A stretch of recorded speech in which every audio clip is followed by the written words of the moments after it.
அனைவருக்கும் வணக்கம். நான் டாக்டர் ஜெனிஃபர் டயனா, இயற்கை மற்றும் யோகா மருத்துவர்.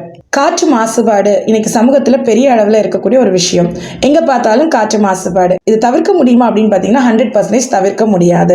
ஏன்னா இன்னைக்கு வாகனங்கள் அதிகரிச்சுட்டு இருக்கு. பட்டாசுகள் நம்ம தீபாவளிக்கு, கிறிஸ்மஸ்க்கு, நியூ இயர்க்குன்னு சொல்லி பட்டாசுகள், வான வேடிக்கைகள் விடுறது, இன்னும் ஏகப்பட்ட நம்ம ஏசி, ஃப்ரிட்ஜு, புகைப்போக்கிகள் மூலம் வரக்கூடியது, இப்படி ஏகப்பட்ட காரணங்களால காற்று மாசுபட்டுட்டே இருக்கு.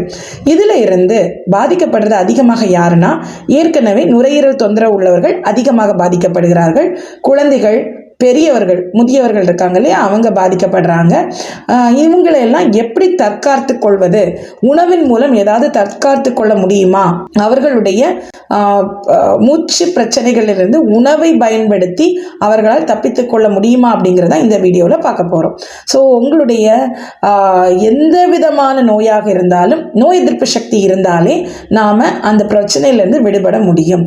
ஸோ இங்கேயும் அதே மாதிரி தான், நோய் எதிர்ப்பு சக்தியை அதிகரிக்கிறதுனால நம்ம மூச்சு பிரச்சனையிலிருந்து தப்பிச்சு கொள்ள முடியும். ஸோ குறிப்பாக வைட்டமின் சி நிறைந்த உணவுகளை அதிகமாக உட்கொள்ளும் பொழுது அவங்களுக்கு அந்த சிட்ரிக் அமிலம் உள்ள போகுது. அதனால அவங்களுடைய பாடியில் ஆன்டி ஆக்சிடென்ட்ஸும் ஜாஸ்தி ஆகிறதுனாலையும், இந்த சிட்ரிக் அமிலம் ஜாஸ்தி ஆகிறதுனாலையும் அவர்களுக்கு நல்ல ஒரு நோய் எதிர்ப்பாற்றல் கிடைக்கிறது. ஸோ சிட்ரிக் அமிலம் எங்கெல்லாம் இருக்குன்னு பார்த்தீங்கன்னா, ஆரஞ்சு, சாத்துக்குடி, எலுமிச்சம்பழம், நெல்லிக்காய், பைனாப்பிள், கொய்யா, கிரேப்ஸு, இந்த மாதிரி நிறைய இடத்துல அந்த புளிப்பு சுவையுடைய பொருட்களில் அதிகமாக வைட்டமின் சி இருக்கிறது. ஸோ ஒரு நாள் ஒரு லெமன் ஜூஸ் குடிக்கிறீங்க, அல்லது ஒரு ஆரஞ்சு ஜூஸ் குடிக்கிறீங்க, இல்லாட்டி ஒரு நெல்லிக்காய் சாப்பிட்றீங்க, இல்லை அப்படின்னா ஒரு கொய்யாப்பழம் சாப்பிட்றீங்க அப்படின்னாலே உங்களுக்கு அன்றைக்கி தேவையான வைட்டமின் சி கிடைச்சிடும். ஸோ வைட்டமின் சி எவ்வளோ அழகாக நீங்கள் உங்கள் உடலுக்கு கொடுத்துக்கிட்டே இருக்கிறீங்களோ அந்த அளவுக்கு நோய் எதிர்ப்பு சக்தியும் ஜாஸ்தியாகும். வயது மூப்பை தவிர்க்கவும் முடியும். முருங்கைக்கீரை, பசலைக்கீரை, கொத்தமல்லி கீரை, இது எல்லாத்தையும் நீங்கள் ஒரு நாள் விட்டு, இன்னைக்கு பசலைக்கீரை, நாளைக்கு முருங்கைக்கீரை, அடுத்த நாளுக்கு வெந்தயக்கீரை, அடுத்த நாள் கொத்தமல்லி கீரை, அப்படி மாற்றி மாற்றி நீங்கள் எடுக்க அதிகமாக உங்களுக்கு அது சத்துள்ளதாகவும் அமையும், நோய் எதிர்ப்பு சக்தியை அதிகரிக்கக்கூடியதாகவும் அமைகிறது. இதில் அதிகமான வைட்டமின் சி இருக்கிறதுனால நீங்கள் சுழற்சி முறையில் இந்த கீரை வகைகளை உண்ணும் பொழுது உங்கள் உடலுக்கு தேவையான வைட்டமின் சி கிடைக்கிறது. முளைக்கட்டிய தானியங்களில் வைட்டமின் சி அதிகமாக கிடைக்கிறது. ஸோ இதையும் நீங்கள் சிறுபயிரில், உளுந்தில், வெந்தயம், இப்படி கொண்டக்கடலை, நிலக்கடலை, இப்படி எல்லாத்துலேயும் நீங்கள் முளைக்கட்டி சாப்பிடும் பொழுது, அதையும் சுழற்சி முறையில் சாப்பிடும்போது வைட்டமின் சி உங்கள் உடலுக்கு போதுமான அளவு கிடைத்து விடுகிறது. உங்கள் உடலுக்கு ஒவ்வாத பொருட்கள், ஏற்றுக்கொள்ள முடியாத ஒரு பொருளாக ஏதாவது ஒன்று உள்ளே போச்சுதுன்னா அதை எதிர்த்து போராடக்கூடிய சக்தி வைட்டமின் ஈக்கு இருக்குது. ஸோ இந்த வைட்டமின் இ நிறைந்த உணவுகளை நீங்கள் சாப்பிடும் பொழுது உங்கள் உடலை நோய்கள்லேருந்து தற்காத்து கொள்ள முடியும். ஸோ வைட்டமின் இ எங்கெல்லாம் இருக்குது அப்படின்னு பார்த்தீங்கன்னா, மீன் வகைகளில் இருக்குது, அதே மாதிரி ஆளி விதையில் இருக்குது, அதே மாதிரி ஒமேகா 3 ஃபேட்டி ஆசிடும் இந்த ஆளி விதையில் அதிகமாக இருக்கிறது. வைட்டமின் இ நிறைந்த உணவுகள் வால்நட், பாதாம், சூரியகாந்தி விதை, இந்த மாதிரி உள்ள பொருட்களையும் அதிகமாக இருக்கிறது. ஸோ நீங்கள் நைட்டு நட்ஸை ஊற போட்டு அடுத்த நாள் காலையில் நீங்கள் நட்ஸை சாப்பிடக்கூடிய பழக்கம் உள்ளவர்களாக இருந்தாலே நோய் எதிர்ப்பு சக்தியை அதிகரிக்க முடியும். அப்படியே ஒரு காற்று மாசுபாடுகள் உள்ள ஒரு துகள் உள்ளே போனால் கூட உங்களுடைய உடலை தற்காத்து கொள்ள முடியும். காற்று மாசுபாடால் உங்களுக்கு ஏதாவது ஒரு பிரச்சனை வந்ததுன்னா இஞ்சி, பூண்டு, ஏலக்காய், கிராம்பு, ஆடாதோடா, தும்பை, துளசி, வேப்பிலை, இந்த மாதிரியான ஹெர்ப்ஸ், உங்களோட வீட்டிலே இருக்கக்கூடிய ஹெர்ப்ஸை பயன்படுத்தி நீங்கள் கஷாயம் மாதிரி போட்டு குடிக்கும் பொழுது அது உங்களோட உடலுக்கு நோய் எதிர்ப்பு சக்தியை அதிகரித்து கொடுக்கிறது. இதெல்லாம் நீங்கள் பயன்படுத்தி ஒரு தேநீராகவோ, இல்லை ரசமாகவோ, இல்லை மோரில் கலந்தோ, இல்லை பொரியலாகவோ செஞ்சு சாப்பிட்றது மிகவும் நல்லது. மீன் உணவுகளில் ஒமேகா 3 ஃபேட்டி ஆசிட் நிறைய இருக்குது. அதுவே மீன் உணவு எடுக்காதவர்களுக்காக ஒமேகா 3 ஃபேட்டி ஆசிட் ஆளி விதையில் அதிகமாக இருக்கிறது.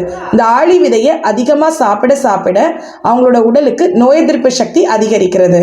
மெக்னீசியம் நிறைந்த உணவுகள் நுரையீரலை எப்போவுமே சீராக செயல்பட வைக்கும். அது எதுலெல்லாம் இருக்குது அப்படின்னு பார்த்தீங்கன்னா, சூரியகாந்தி விதையில் இருக்குது, பூசணிக்காய் விதையில் இருக்குது, அதே மாதிரி வால்நட்டில் இருக்குது, பாதாமில் இருக்குது, பூசணி விதைகள், சூரியகாந்தி விதைகளில் சாஃப்லா சீட்ஸ் எல்லாம் நிறைய இருக்குது. இந்த விதைகளை நீங்கள் கரெக்டாக சாப்பிட்டுட்டு வரும் பொழுது உங்களோட உடலுக்கு அது ஆரோக்கியம் உள்ளதாக இருக்கிறது. அதில் எவ்வளோ மேக்னீஸ் இருக்குன்னா உங்களுக்கு அது உடலை வந்து நோய் எதிர்ப்பு சக்தியை கொடுக்கக்கூடிய அளவுக்கு ஹெல்ப்ஃபுல்லாக இருக்கக்கூடிய அளவுக்கு இருக்குது. துளசி, புதினா, கற்றாழை போன்ற உணவுகள் வந்து உங்களோட உடல்ல இருந்து கழிவுகளை நீக்கக்கூடிய அளவிற்கு சிறந்த சக்தி உள்ள ஹெர்ப்ஸாக இருக்குது. ஸோ இந்த மூலிகைகளை, இந்த சாதாரண நமக்கு வீடுகளில் கிடைக்கக்கூடிய இந்த பொருட்களை பயன்படுத்தி கூட காற்று மாசுபாடுனால் ஏற்படக்கூடிய நோய்கள்லேருந்து தப்பிச்சு கொள்ளலாம். இல்லை அப்படின்னா வராமலே பாதுகாத்து கொள்ளலாம். குடிநீர் ரொம்ப முக்கியம். நீங்கள் எவ்வளோ தண்ணி குடிக்கிறீங்களோ அவ்வளோ தூரத்துக்கு கழிவுகள் வெளியேறும். கழிவுகள் வெளியேற உங்களுடைய உடல் ஆரோக்கிய நிலையை அடையும், நோய் எதிர்ப்பு சக்தியை அதிகரிக்க செய்யும். பாலூட்டும் தாய்மார்கள் கூட இதே மாதிரி உணவு முறைகளையும் பழக்க வழக்கங்களையும் கடைபிடித்தாலே நோய்கள்லேருந்து தப்பித்துக் கொள்ள முடியும், நோய் எதிர்ப்பு சக்தியை அதிகரிக்க முடியும். இந்த உணவுகளை மட்டும் இல்லாமல் நாமும் நம்முடைய குழந்தைகளையும் நாம மாசுபாடுகளுக்குள்ள உட்படுத்தாமல் பாதுகாத்துக் கொள்வது மிகவும் நல்லது. ஒரு prevention is better than cure always, இல்லையா? ஸோ எந்த அளவுக்கு நாம் வந்து குழந்தைங்கள அந்த காற்று மாசுபாடுகளுக்குள்ள உள்ள இடத்துல கொண்டு போகாமல் தவிர்க்கிறோமோ அந்த அளவுக்கு குழந்தைகளோட நோய் எதிர்ப்பு சக்தி நல்லாவே இருக்கும், ப்ளஸ் நோய் வராமல் தடுக்க முடியும். ஸோ முடிந்த மட்டும் உங்களுடைய குழந்தைகளையும் உங்களையும் ஆரோக்கியமாக பாதுகாத்துக் கொள்ளுங்கள். அப்படியும் தாங்க முடியல, வந்துடுது, ஒரு நோய் வருதுன்னா கூட இந்த சிம்பிளான நேச்சுரலான ஹோம் ரெமடிஸை பயன்படுத்தி நோய்கள்லேருந்து தப்பிச்சு கொள்ளுங்க. தொடர்ந்து உங்களோட டவுட்ஸை எங்களோட கமெண்ட் பாக்ஸில் கமெண்ட் பண்ணுங்கள். எங்களோட நம்பர்ஸ் எப்போவுமே டிஸ்கிரிப்ஷனில் இருக்குது. அதில் எங்களை காண்டாக்ட் பண்ணி உங்களுக்கு ஏதாவது டவுட்ஸ் இருக்குதுன்னா நீங்கள் அதில் கேட்டுக்கலாம். எங்களை நீங்கள் கன்சல்ட் பண்ணிக்கலாம். ஆன்லைன் கன்சல்டேஷனும் அவைலபிலிட்டி இருக்குது. அதே மாதிரி தொடர்ந்து உங்களோட ஃப்ரெண்ட்ஸ்க்கும் இதை ஷேர் பண்ணுங்கள். ஸோ தட் அவங்களுக்கும் இது ரொம்ப ஹெல்ப்ஃபுல்லாக இருக்கும். நன்றி, வணக்கம். இந்த வீடியோ பிடிச்சிருந்தா ஒரு லைக் பண்ணுங்க. வீடியோ பத்தின கருத்துக்களை கமெண்ட் பாக்ஸ்ல சொல்லுங்க. மாஸ்டர் மனோஜ் சேனலை சப்ஸ்கிரைப் பண்ணாதவங்க சப்ஸ்கிரைப் பண்ணிக்கோங்க.